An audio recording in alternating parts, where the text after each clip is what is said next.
All right, everybody. Welcome to the Do Dissidents podcast. Keaton Weiss here with Russell Dobular. Hello.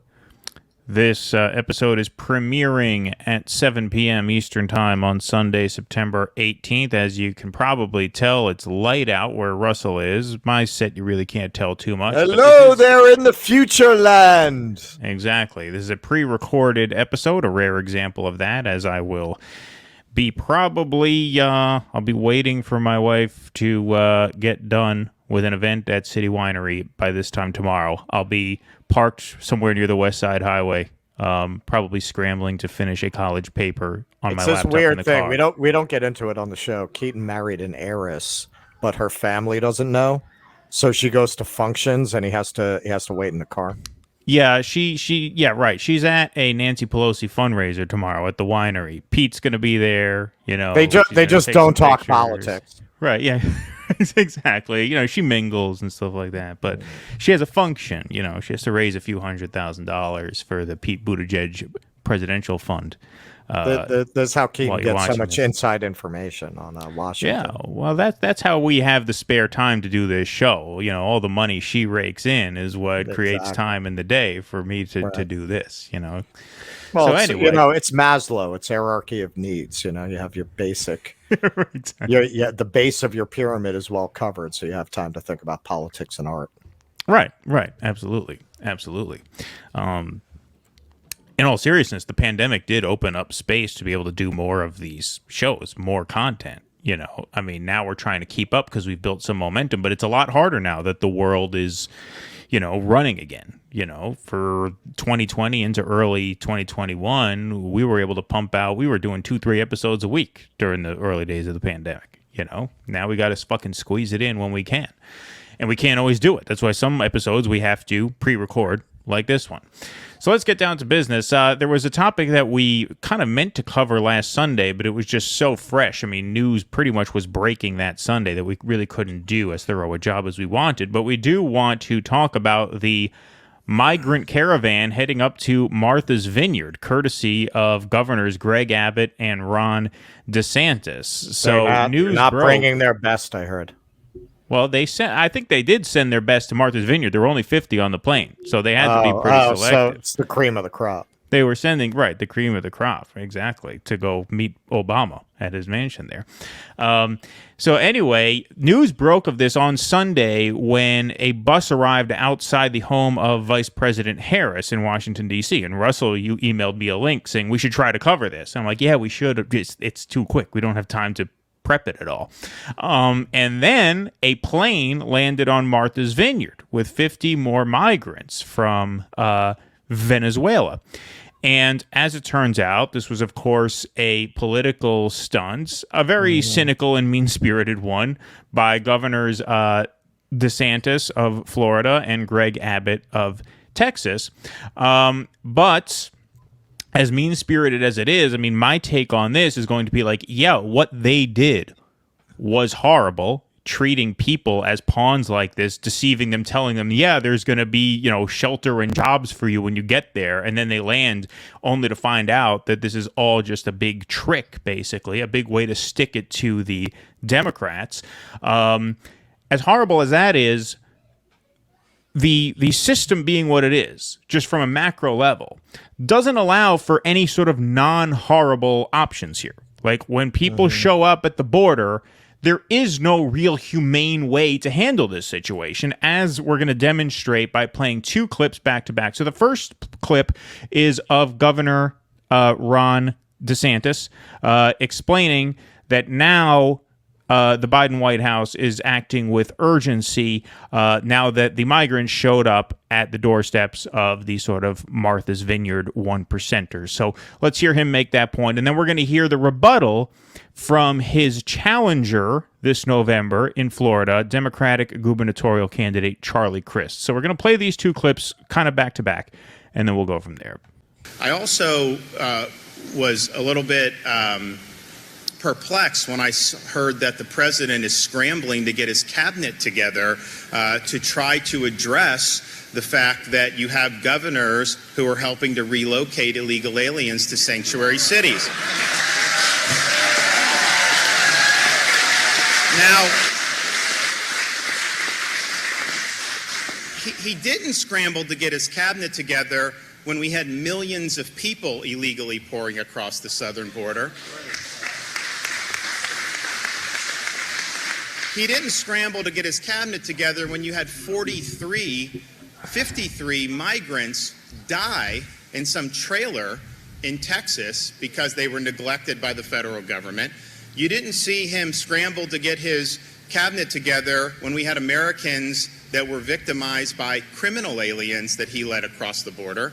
You didn't see him scramble to get his cabinet together when we hit record fentanyl deaths, which that fentanyl is coming across his open border. It's only when you have 50 illegal aliens end up in a very wealthy, rich sanctuary enclave that he decides to scramble on this. And so I think what we are doing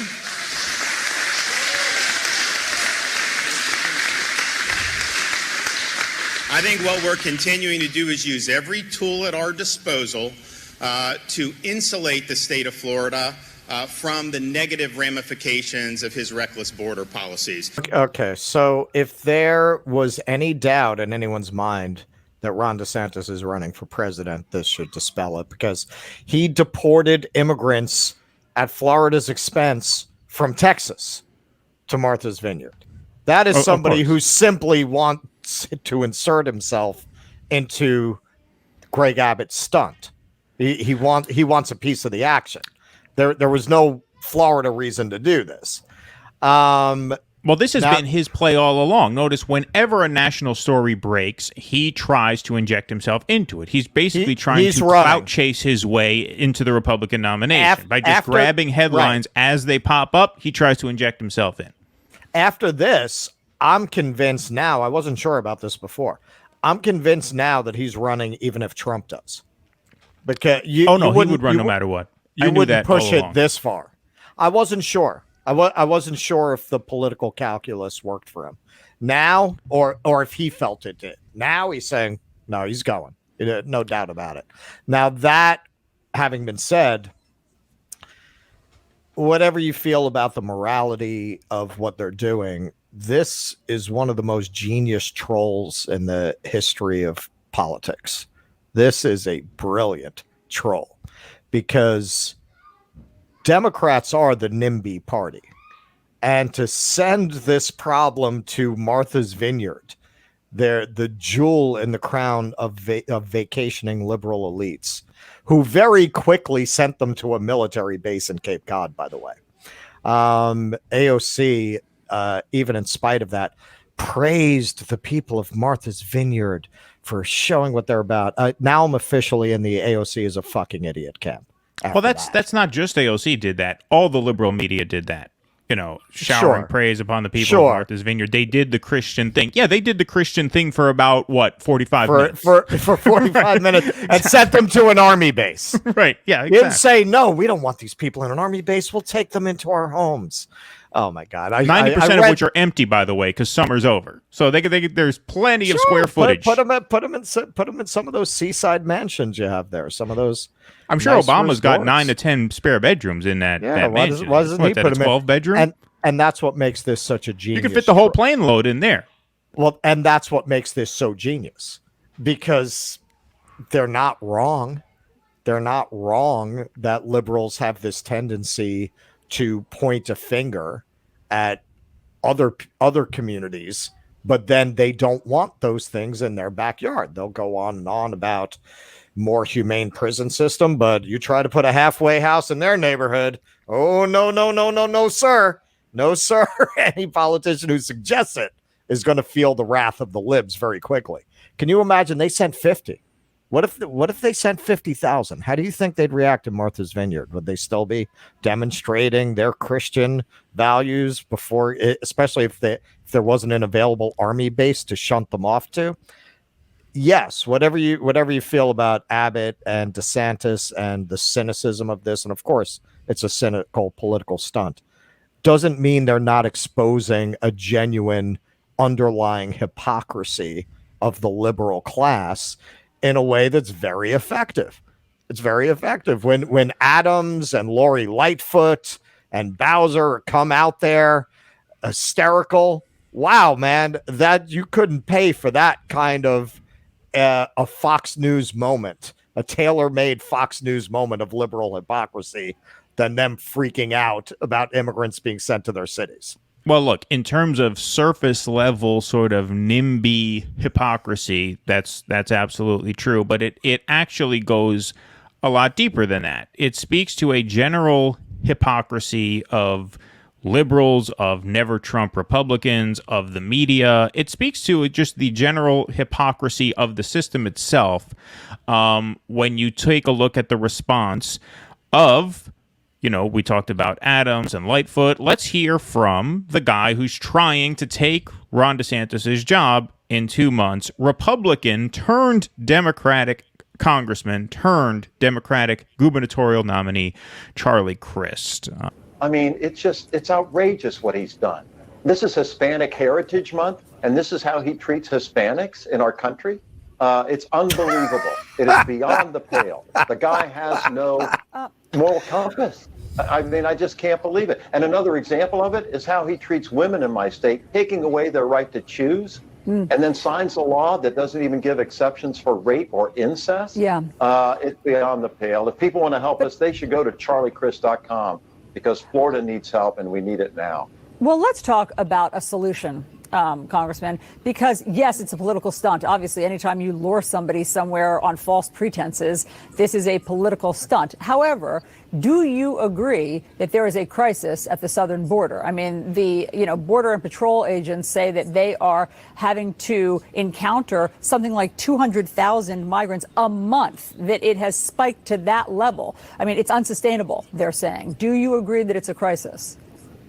There's a challenge at the border. There's no question about it. But there are ways to deal with it that are responsible and ways that are irresponsible. But what and are our the solutions? irresponsible Governor DeSantis is doing it all wrong. What's the solution? I'm sorry. Well, the solution is to be smart about it, to be humane about it, to not be barbaric about it. Treat these people like the human beings that they are, not throw them into lure them into an airplane. And I don't know how he chartered this thing. Throw them platitudes. Let them eat platitudes. Texas and lure people to get on it and fly up to the northern part of our country. I mean, this is a weird story. Let's be honest about it. And that's why I've asked through a Freedom of Information Act request to the governor's office. Okay, blah, blah, blah. Be kind about it. Be smart about it. Don't be barbaric about it. Well, look, like I said at the beginning of this segment here, the only way to be kind about it, to be humane about it, would be to let these people in. These are refugees who just walked over 2,000 miles through extraordinarily dangerous terrain. The border between Colombia and Panama is called the Darien Gap. That's one of the most dangerous areas in the world. The humane thing to do is to admit all of them. Now, does this system afford us the ability to do that? The answer, no, it does not. No, it doesn't. You can't get to a place where you can treat people like this humanely without reforming the entire system. And this is the systemic sort of hypocrisy of the Trump era and now the post-Trump era, or maybe the between Trump's the Obama era, right? And the Obama era too, but especially in the Trump era, because in 2016, not to rehash the Democratic primary, but there was an opportunity for Democrats to nominate a candidate who was at least going to put everything he had into systemic reform such that we may be able to treat people a little kinder or a little better. In fact, one of Bernie's plans in 2020 that he outlined was creating a sort of UN for the Western Hemisphere so that migrant crises like this didn't start in the first place, right? A sort of contract with Central and South American nations to sort of build stability in that part of the world rather than using the southern part of the southwestern hemisphere as a plantation for the United States, right? So, like, those are some solutions, but those far transcend anything that you can do here. The reason Charlie Crist had no answer there is because there is no good answer to how do we respond to a border crisis inside this system. Well, this system that we have set up runs on draconian border enforcement, whether there is a Democrat in office or a Republican in office. Part of the reason you have a migrant crisis now is precisely because people come to the border assuming that the Biden administration is going to be nicer than the Trump administration was. That's part of the reason they're coming up. And once they get here, they realize, oh, they're not much nicer because they can't be. We can't be. This structure cannot hold when you have influxes of people like this. Now, I would love to reform our system to the point where we could take in all of these refugees. But you know what? Neither the establishment Democrats, nor the establishment Republicans, nor the MAGA Republicans, obviously, are interested in doing that. And so the limitations of what any sort of solution could be to this problem are sort of imposed upon us by the structures that are in place. And when you talk about the hypocrisy of the Trump era, look at the 2020 presidential debates between Biden and Trump. You know, look at what a crisis this country was in. Watching those debates, it was a contest of who was going to do less to solve them, right? Trump says, you want socialized medicine. Biden, no, I don't. No, not me. You want to ban fracking? No, I don't. When it comes to healthcare, when it comes to the environment, when it comes to immigration, when it comes to wages, right? When it comes to all of these issues, we are in a sort of paralyzed state where most people feel that the country is on the wrong track, but there is not anywhere near the political will necessary to do anything about it. And this is just one example of that, and that's why Charlie Crist had no answer there. He embarrassed himself more than any Republican would be embarrassed when asked that question. Well, there are a couple things going on there. One, Chris Licht is the new head of CNN, and he has basically put out the signal that he wants a nonpartisan network that does not carry water for Democrats. And I think the level of pushback that Chris got there was an example of this woman not wanting to go the way of Don Lemon. She wants to keep her Seltzer. job. What's his name? Brian Seltzer. Stelter. Brian Seltzer. Yeah. I honestly forgot what his name was. Look, Licht has put the fear of God in that whole staff. Like, no more the big lie. They're not allowed to say that on air anymore. Like, all of that MSNBC shit, they can't do it anymore. So her, like, really, that, I think 2 years ago, or even a year ago, you would not have seen that on CNN. Like, she was doing real reporting. She was doing real I think you still would have questions. No, I think they would still have pushback like that, because that's a situation where you just run into a wall because the system, like I said, will just not allow. The system will not allow for a humane solution to this. I don't think. Yes, I understand that, but I also understand CNN.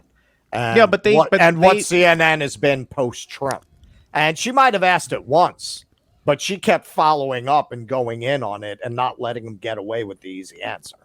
And I have not seen that kind of pushback from CNN on a Democrat, especially on the verge of an election against somebody that they hate, in quite a while.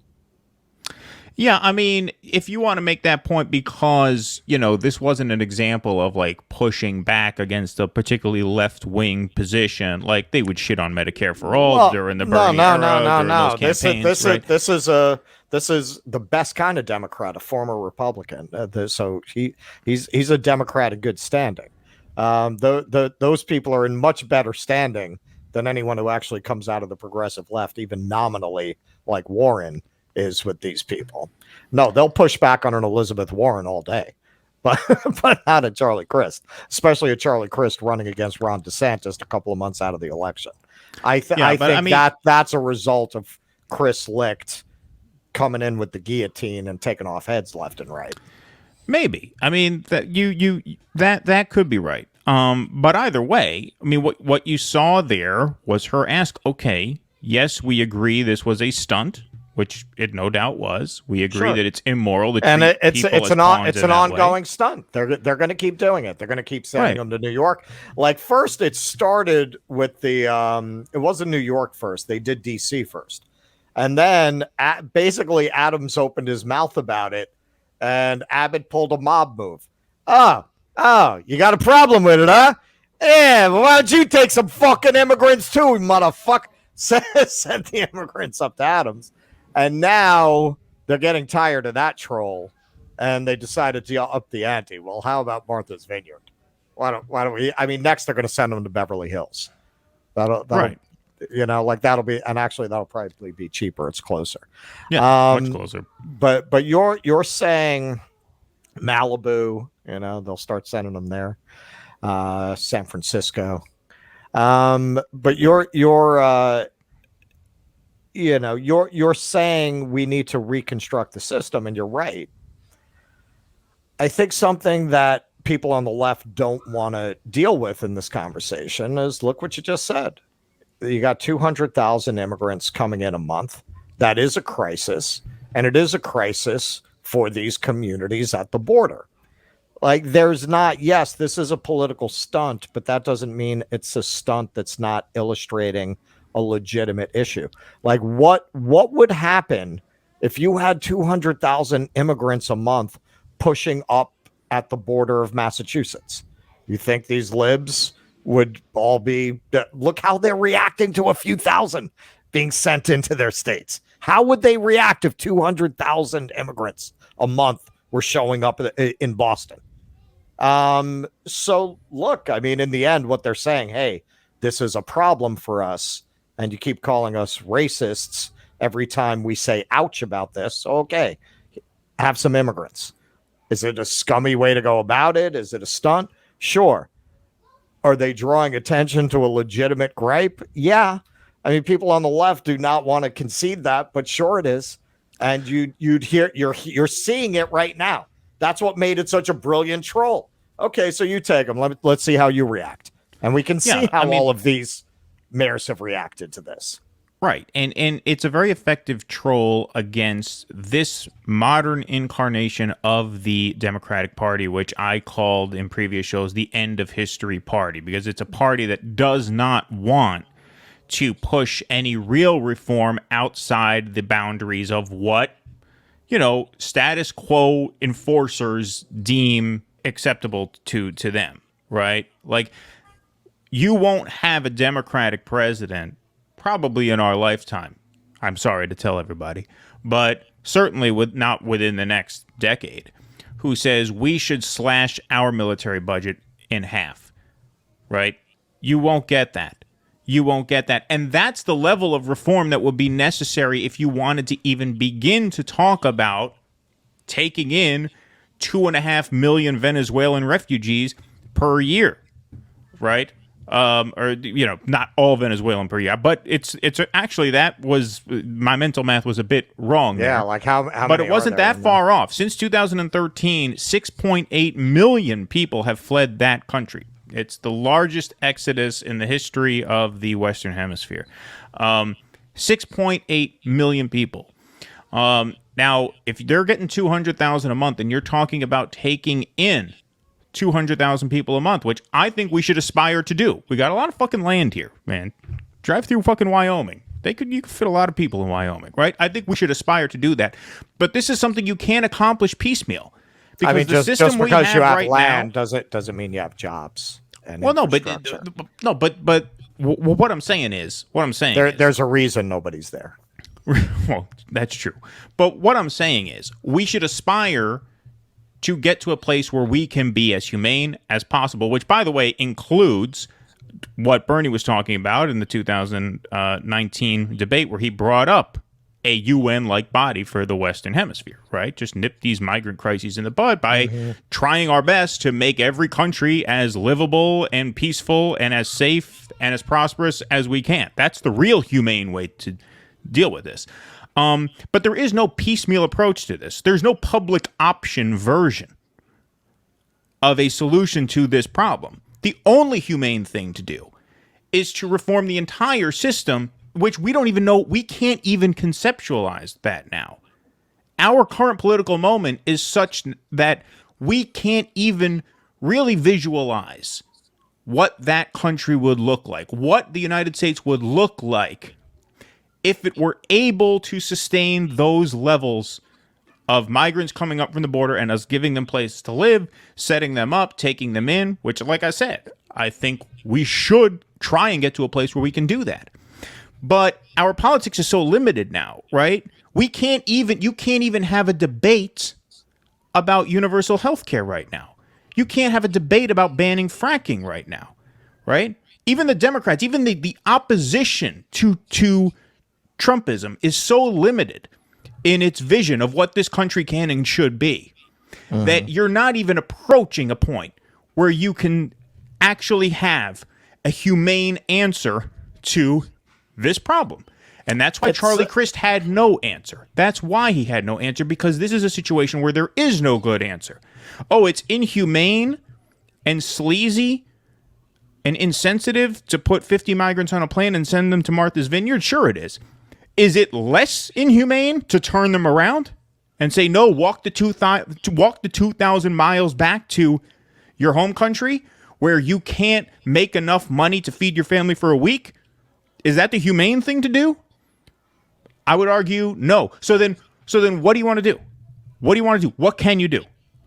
Well, this raises a deep moral conundrum. You're presenting the notion, and it's possibly correct, that we can accommodate this number of immigrants with a reform of the system. I don't know that that's true. A lot of people have made the observation, not based on immigration, just based on increasing population, that one of the reasons that America is so much shittier today than it was 50 or 60 years ago is because of population growth. It makes it harder for people to get into colleges because the competition is stiffer. It's one of the reasons Los Angeles is a hellhole. You go back to this very idyllic vision of 1960s Los Angeles. You could drive on the freeway. It wasn't right. like just that. So we don't get canceled for that. I just want to clarify for you what you mean, just so we don't get canceled for that. We're not talking, replacement theory or anything like that. We're just talking population growth. I said that at the beginning. Growth. I said not immigration, just population growth. I understand. You got to say things 2 or 3 times though when you're talking like that. Yeah, no, we're not talking about replacement theory. I'm just talking about he had 2 children and they had 2 children and they had 2 children. Right. Yeah. Population growth, population growth has probably contributed to making the country a shittier place for most people. It was better when you had less people. If you look at the Renaissance, most historians agree, I don't know if any actually disagree, that the plague led to the Renaissance, because all those dead people left great material resources to a smaller number of people.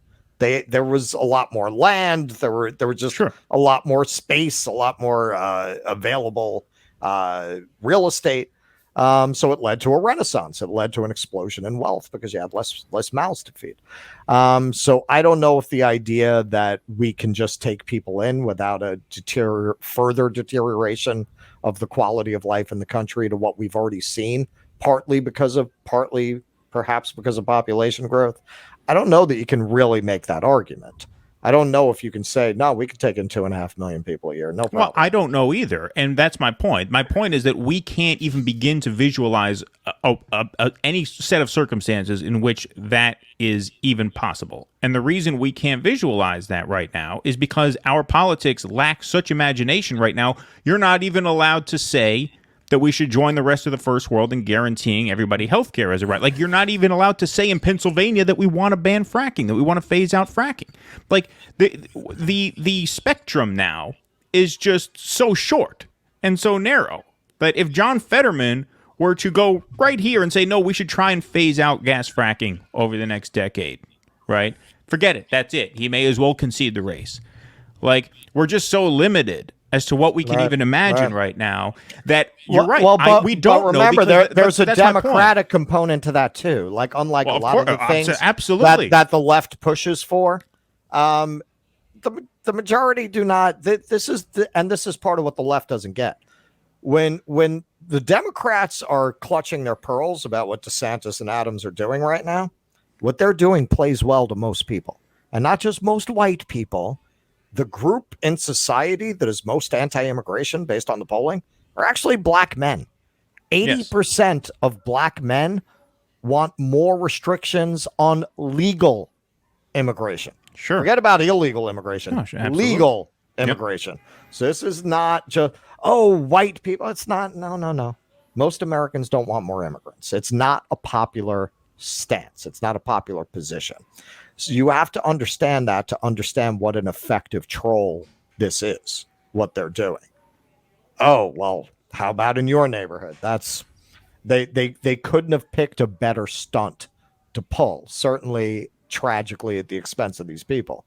Politically, if you don't think this is a win for them, you don't understand this country. You don't understand politics. Overall, this is a net win for the Republicans. All right. Well, let's go to our next segment here, which is about the, I will say, political imagination of the DC universe. All right. To try and force a segue there where there might not be a natural one, I will make that sort of perhaps failed attempt at one. But in all seriousness, I mean, look, one of the reasons why there is no good solution to the immigration crisis is because, like I said, we are very, very limited in what is even acceptable to float as a solution to any problem that comes up. And so the fact that Harley Quinn, a sort of cartoon DC Batman universe HBO show, is turning their hero, the Joker, into a self-described socialist is progress of a kind. So let's play a few clips here. Some mayoral candidates take bribes from big money. I'm skipping the bribe part and just taking the money and giving it back to the citizens. Here's your money shot! What do you hope to accomplish as mayor of Gotham? Well, to start, education reform. Every child should have the choice to be in a dual immersion class and be bilingual. I also want free universal health care. And the rich 1%ers are gonna pay for it all. You want the rich to pay for all this? Are you like a socialist? I'm not like a socialist. I am a socialist. If you truly wanted to help Gotham, why not start with affordable housing? People pay for housing? Is Lex putting you up to this because of the evil lair tax? It's 0.5%, for Christ's sakes, and it all goes towards making Gotham College free. Good idea. You know, the barrier to higher education is one of the biggest causes of income inequality. This movie reminds us that billionaires like Bruce Wayne know no shame. The real drain on the city is the 1%. But today we come one step closer to ending the appalling wealth disparity in Gotham. This is a sting operation. Public humiliation has a long history in the annals of justice, so we lured you into our trap. And now we're busting you for tax evasion. Ladies and gentlemen, and non-binary friends, this is for you! So, I think DC has kind of been the redheaded stepchild of the superhero world. Marvel, Disney has taken all the glory. Endgame, it's had all the culturally significant shows. Sometimes there's a freedom that comes with that. And it seems like they're giving the DC creators a much freer hand to be subversive. Because this is not the only example. Peacemaker is also a very dark, subversive, satiric superhero show on HBO. And the second Suicide Squad movie, directed by James Gunn, kind of went in that direction. Like, they're willing to take chances because they have less to lose. They have nothing to lose.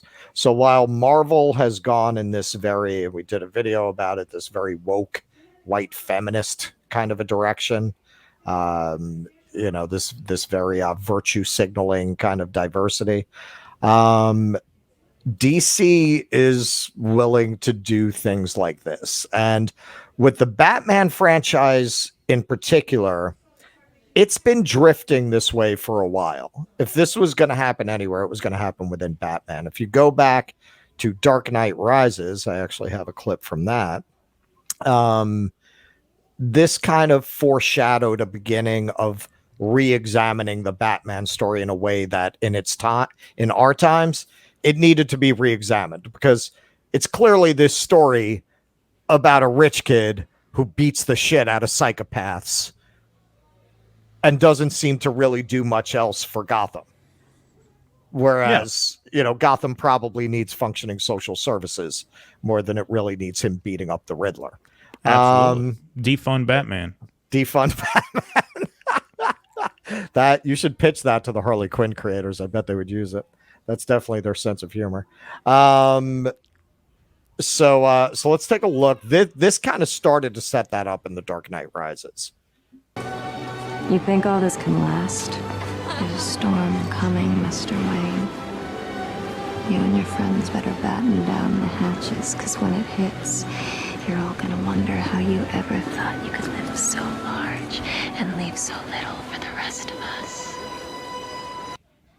So I would nail that as the beginning of starting to deconstruct and subvert the traditional Batman myth. And then, of course, Bane takes over. They're not willing to completely commit to that premise. Bane takes over Gotham, and you have a very typically what Hollywood does with these kind of revolutionary premises. They'll debunk them. They'll present that, yes, there are social problems that are legitimate, but if you put these people in charge, it's Fidel Castro, it's Cuba, it's horrors, it's much worse than what Batman represents. You need Batman to stop people like this. So Bane has all of these speeches about giving Gotham back to the people, and and of course, in the end, that's a horror, right? It's the French Revolution. Well, the hidden symbolism of that moment in The Dark Knight Rises is that he's giving that speech at the Federal Hall building where George Washington took the oath of office to become the first president. Right. But I mean, they're presenting it as Blackgate prison in the movie. No, but I mean, that's why I said it's the hidden symbolism of that scene. Right. If you know Sure, New York, sure. Wall Street and Federal Hall, that's where they shot it. That scene takes place literally where this country became a country. Right. And it's where he's giving birth to the new thing that's going to replace it. Right. But then in the end, and Christopher Nolan, the director and co-writer of it, said they were based it on the French Revolution. So you have Scarecrow putting people on trial.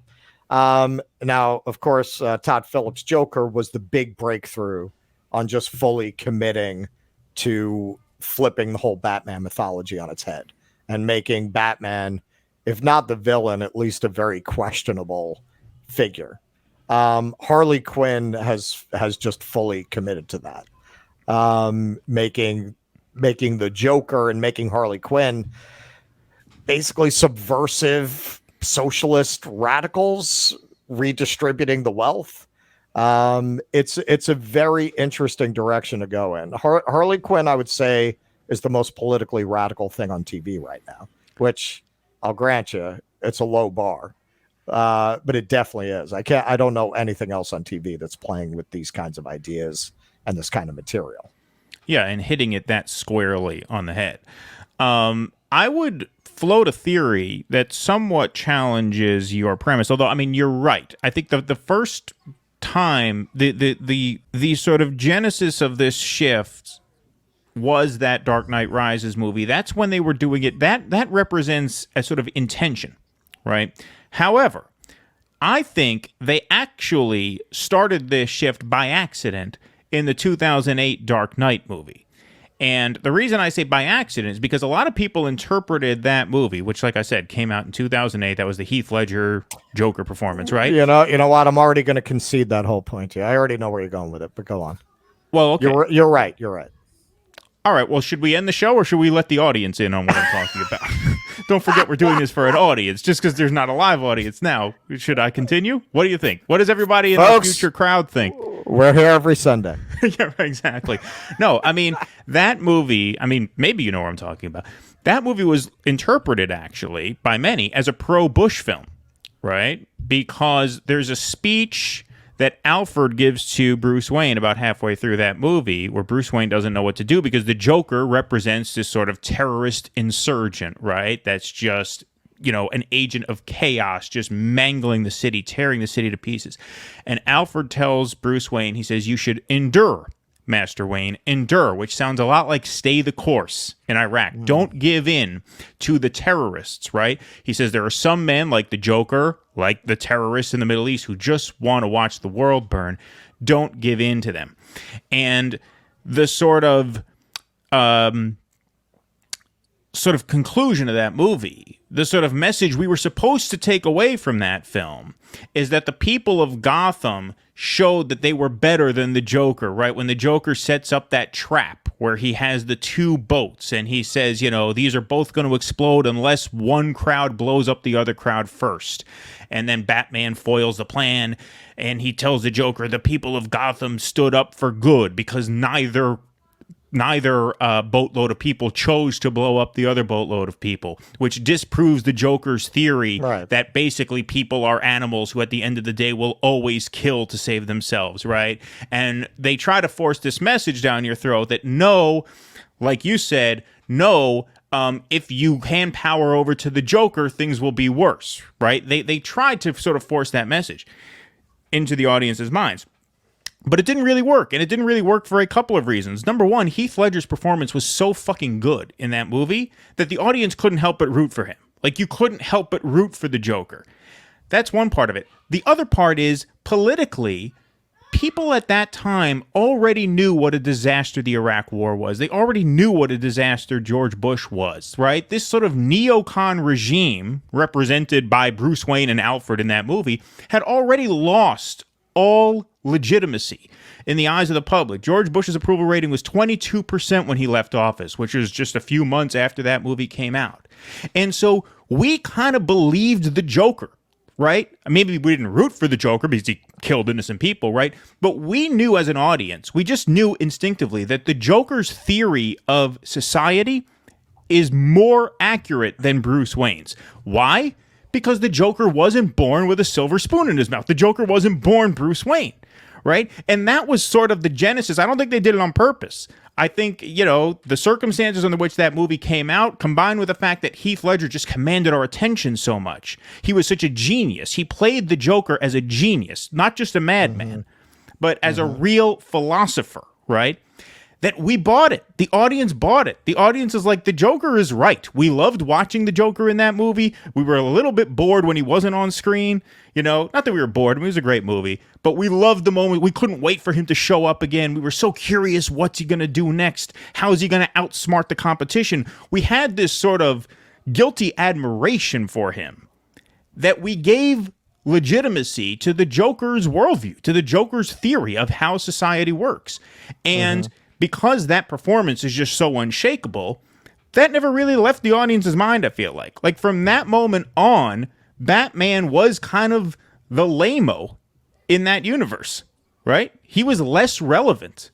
He became the least relevant character in that world. The villains now, the people who were challenging the theory of society that says, no, defer to the billionaires to save us, right?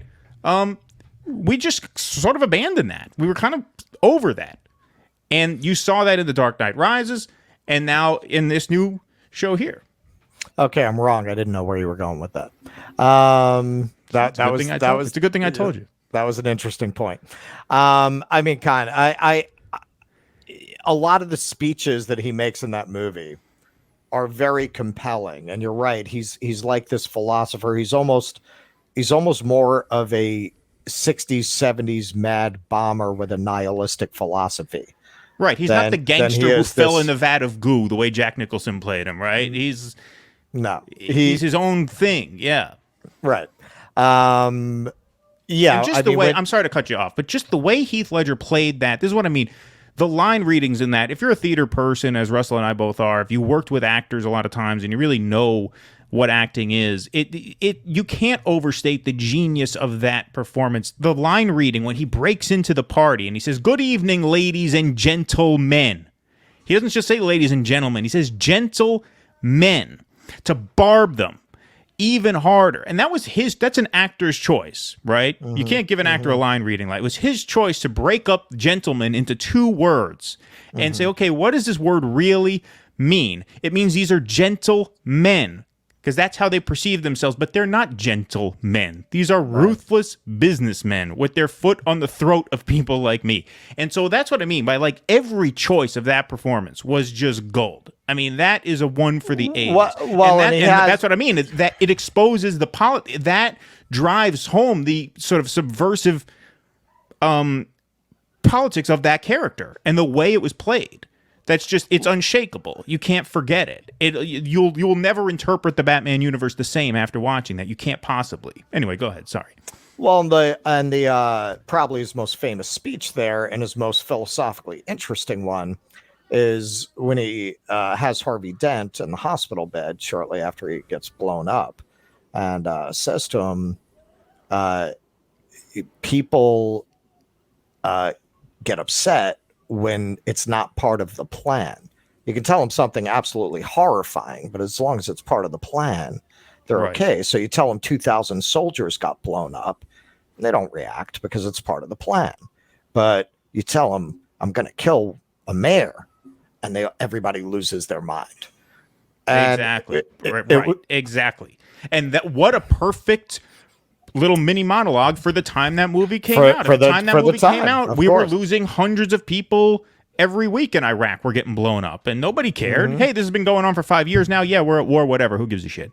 Right? Sure. Out of sight, out of mind. It's part of the plan. This is war. This is this is reality. Right, and that's the most relevant thing. They said people will accept the plan even if it's horrible. Right, exactly. And we as an audience bought that so much more than we bought Alfred's speech to Bruce Wayne telling him endure.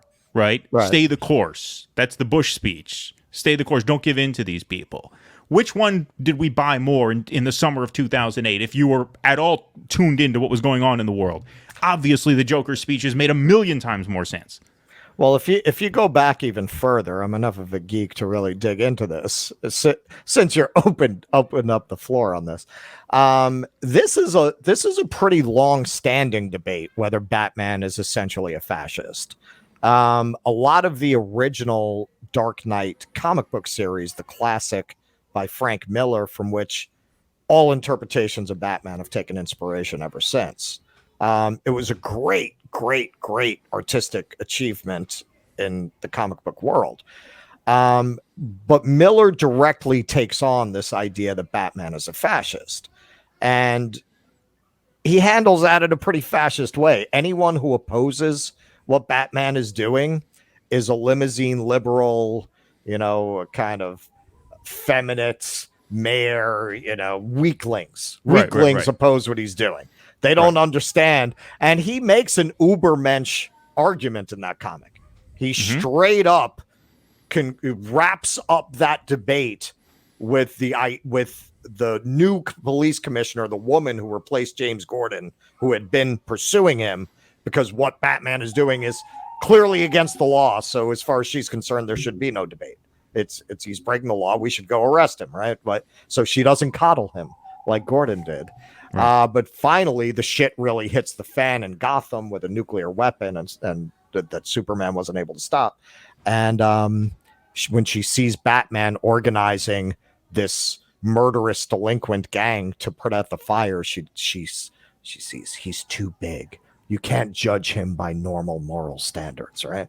So it's which is a very Nietzschean fascist message. Right. That is how Frank Miller wrapped that up. And actually, speaking of the Bush years, Miller, as a citizen, certainly showed his true colors, because he was all the way on the militaristic, let's go bomb these people in their cave side. Like he was that he wasn't kidding around in the Dark Knight. That guy's a fascist. So now in the times that we're in, more than perhaps just any other character, Batman begs a reinterpretation. I'm very skeptical of the kind of deconstruction that Disney is doing, because it's really a woke deconstruction. It's not, there is no class perspective in Marvel. There is no economic perspective in Marvel. I don't think they've ever said a word about any issue pertaining to wealth and poverty and class in Marvel. It's all woke identity politics. That's it. The DC universe, and again, I think it's because they can afford to. because they're the redheaded stepchild, so they can take chances. Maybe it's a difference in the corporate culture at Warner Brothers. But they've been much more willing to use these stories as an allegory for economic inequality. Whereas Marvel has, and these stories, people who complain, oh, they shouldn't be, and I say this on both sides to be even-handed. People who say, well, they shouldn't politicize these stories. They've always been politicized. There's always been, fucking Captain America was invented in World War II fighting the Nazis. There's always been an ideological component to these characters. Wonder Woman was fighting the Nazis. Superman too. I mean, that was before the Superman US intervened in World War II, but that was born of World War II. Well, you know what's funny? This is not discussed very often. This is the 1930s, the Depression that Superman was born. Superman used to go fight landlords and banks in the early Superman comics. Right. And then when the United States entered the war, he actually fought Nazis. Right. Yeah. So this is not new to use these characters as allegories for social conversations and debates that we're having. Marvel has just gone all the way towards the woke identity politics, leaving DC really to pick up the class politics, which Harley Quinn is kind of the apotheosis of. I mean, it's really, I don't think it's what anyone expected. And actually, on the identity politics side, it's handled the feminist angle of this much better than anything that has come out of Marvel, which is more ostensibly trying to market itself in that way. The whole Harley Quinn emancipating herself from the Joker, ending up in a relationship with Poison Ivy, all of that has had a very strong feminist arc and perspective that's been very effective and very compelling because it's been done well. Going back to our She-Hulk video, a lot of it just comes down to, did you do it well? It's not even necessarily about the message that you convey. It's how effectively did you convey it. It's like Hitchcock. I saw Hitchcock in an interview. He said it best. When an artist is painting a picture of apples, it's not what he's painting, it's the manner in which he paints it. That's it. You could argue that Harley Quinn has similar themes to other kind of feminist superhero stories, but you don't see any backlash with Harley Quinn because it's good. It's a story well told, and it doesn't feel like it hates any particular member of its audience base. And I think that is a key difference. I don't watch Harley Quinn and feel like the show hates me. And I do feel that way with a lot of what comes out of Marvel. Alrighty, well, I guess that wraps our show. Thank you guys very much for watching. We pretty much covered everything, right? I think so. Out of curiosity, and not that we want to open this up again, but in 30 seconds or less, what did you think I was going to say? What point about the Dark Knight did you think I was going to make? Because I'm curious now. Oh, just the general that I thought you might have been aware of the discussion that the Joker was actually the hero of the Dark Knight. Oh, okay. Well, I mean, I kind of did make that point. I just maybe made it in a way that you didn't expect. I didn't expect it in that. I thought you were going to hit on the speech that I actually hit on. Oh, okay. Well, I mean, okay. So then you weren't too far off. Mm-hmm. You more or less had it. All right, everybody. Well, thanks for watching. We hope you enjoyed this episode here. We, like I said, pre-recorded this one, but we are live every Sunday at 7, so make sure you subscribe to the channel, like this premiere, and share it if you can. Thanks very much. Be safe. Be well. See you next time. Please clap.